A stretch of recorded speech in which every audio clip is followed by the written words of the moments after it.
বেশি আমটা আবার মিষ্টি হয়ে যাবে। শুধু চিনি দিয়ে আম দিয়ে জ্বালানো, জ্বালানোর পর একটা ম্যাঙ্গো পাল্প তৈরি হয়, অনেকে পাল্প বলে, আমরা বাংলায় জেল জেল টাইপের। ওটা কাঁচের বয়মে রাখবো, ঠিক আছে, কাঁচের বয়মে ভরে রাখবো, ওটা ভালো রাখবো অনেকদিন, কিন্তু কোনো নো প্রেজারভেটিভ। জেলি, আমের জেলি। ওসব তো কেমিক্যালের ভিতরে চলে গেল, ওইসব ও স্যারেরা কোনো স্যারেরা শুনবে না। আবার ওরা যখন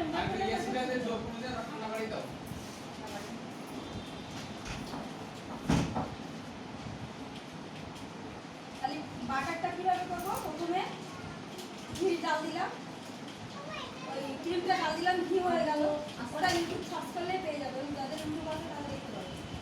ক্রিম ডাল দিলে তো ঘি হবে, বাটার তো হবে না। বাটার ঘি তৈরি করবো, ঘি তৈরি করতে পারি।